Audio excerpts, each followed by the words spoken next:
Semper reformanda, always reforming, the rallying cries of the reformers, a short little phrase shouted out by the agents of change to express the church's need to be always reforming.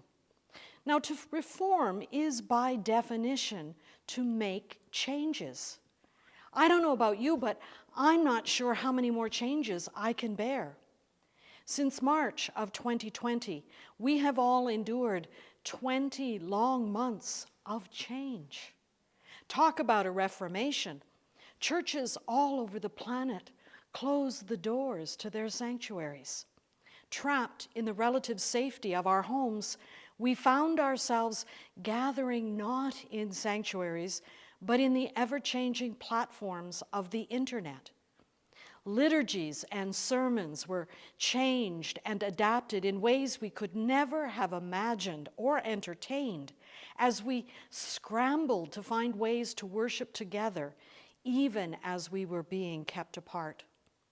Pastoral care, baptisms, funerals, committee meetings, annual meetings, Bible studies, all these had to change and adapt. While here at Holy Cross we embarked on this interminable Eucharistic fast, if you had told us way back when this long COVID nightmare began that it would last this long, I'm not sure we would have had the courage to endure it. Back in the early days, many of us assumed that we would be back inside our buildings by Easter, celebrating together. But Easter came and went. So we looked toward homecoming, hoping that the summer months would get us to a place where we could come home into our sanctuaries. Then before we knew it, Reformation Sunday came and went. So we looked toward Christmas. And when Christmas came and went, and then another Easter, on it went through a second summer and a second homecoming. But now, here we stand, pardon the pun, here we stand, ready to at least tentatively open the doors to this sanctuary so that we can gather together in person for worship. I say tentatively because I'm not sure what will happen when we open those doors. So much has changed. None of us are the same as we once were. There have been so many losses, monumental losses. There have been surprises, so very many surprises. Challenges. Where do we begin to list all the challenges we have encountered? The innumerable challenges have resulted in an untold number of changes. Change upon change upon change. If ever the church has needed to embrace the need to always be reforming, it has been during these past 20 months. So, if like me, you're longing for some freedom from semper reformanda, the need to be always reforming, well, who can blame us? Over these past few weeks, I suspect that, like me, you have also heard or perhaps even said yourselves phrases like, "Won't it be nice to get back to normal?" The trouble is, there's no going back to normal. Not for any of us, and certainly not for the church. Each of us is forever changed by our experiences. The church, which was struggling long before lockdowns, is forever changed by this long exile from our sanctuaries. The truth is, normal wasn't working very well for the church. As weary as many of us are of all the changes we have experienced during this exile, most of us know. We know it in our bones that none of us can go back to the way things were. That's just not how life works. We have all changed. Our families have changed. Our friends have changed. Our neighborhoods have changed. Our country has changed. Our world has changed. And so has our church. And so, in the words of the Reverend Dr. Martin Luther, "Here I stand, for I can do no other." Here we stand on the threshold of a new tomorrow. On Reformation Sunday, we will open the doors to this sanctuary. Some of you will be able to cross the threshold into this place, and others of you will have to continue to cross technological thresholds in order to be with us. All of us will have to cross various thresholds in order to continue to emerge from this long exile. Thresholds, or doorways, are, by their very nature, liminal spaces. Liminal means transitional. Liminal spaces, or thresholds, are also what our ancestors often referred to as thin places. Places where the boundaries between the sacred and the ordinary are very thin. I always feel very vulnerable in thin places, betwixt and between what was and what is to come. That vulnerability can sometimes make me fearful or cause me to put up defenses. Not knowing what I will encounter beyond the threshold can be frightening, and sometimes I find myself lingering in doorways, wondering how to muster up the courage to move through the threshold into the unknown. If I'm honest, I suppose that there is part of me, the fearful part of me, that would just as soon stay right here where I am. It may not be where I want to be, but I've become accustomed to the way things are here and now, and I'm not sure I'm ready for whatever lies ahead.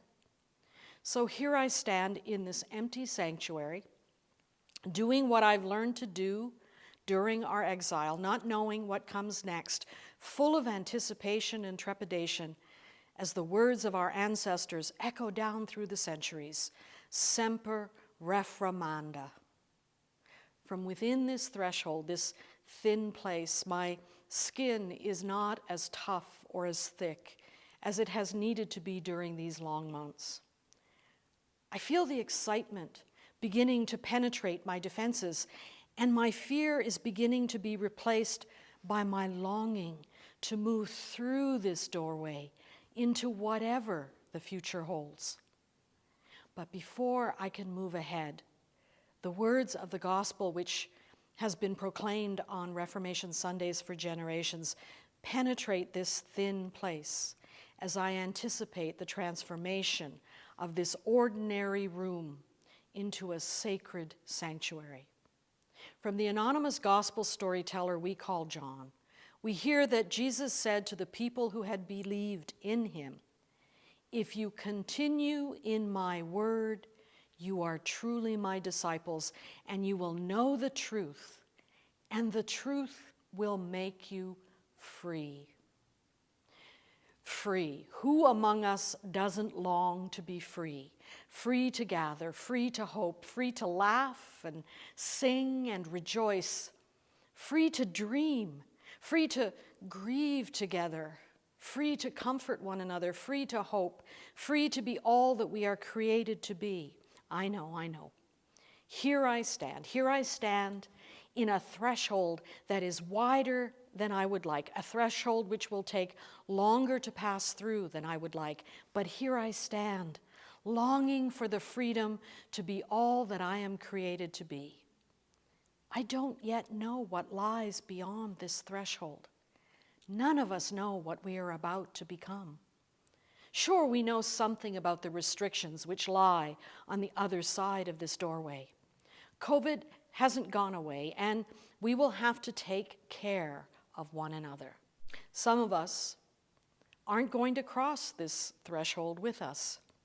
We've lost some dear friends. Many of the problems we had before going into exile are still there or have grown into bigger problems. It's tempting to simply grow thicker skin and set up stronger defenses, but here we stand in this thin place. And lo and behold, there are new people standing here with us. We've learned new ways to be with one another.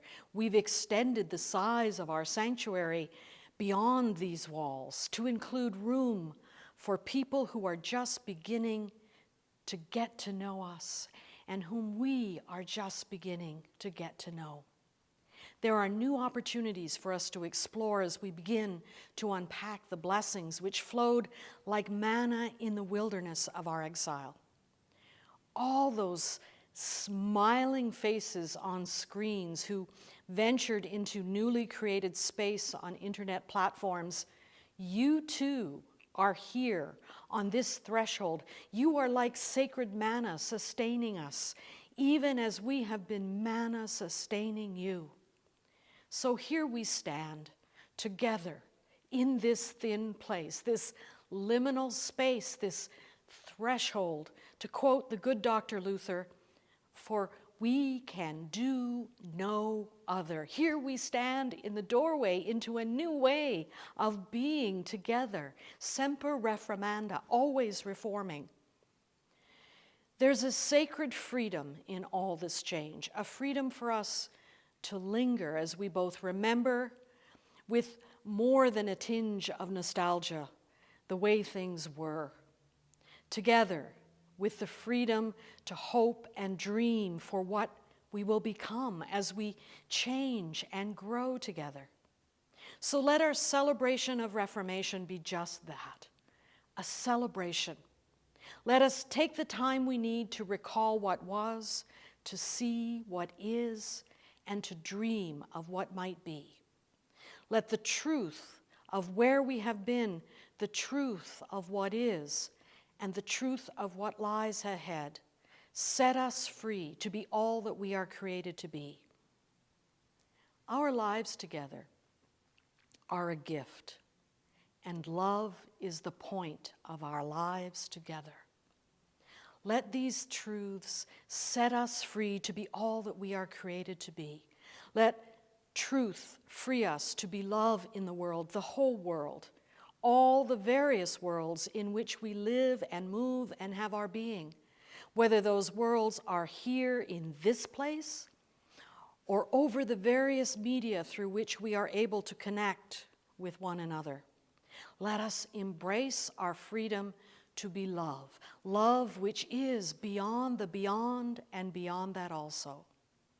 Here I stand. Here you stand. Here we stand, for we can do no other. May the truth set us free to be love, now and always, in person, online, crossing thresholds, creating sanctuary for one another, nourishing, grounding, and sustaining one another. Manna for one another. Manna for the exciting journey love invites us to make here and now.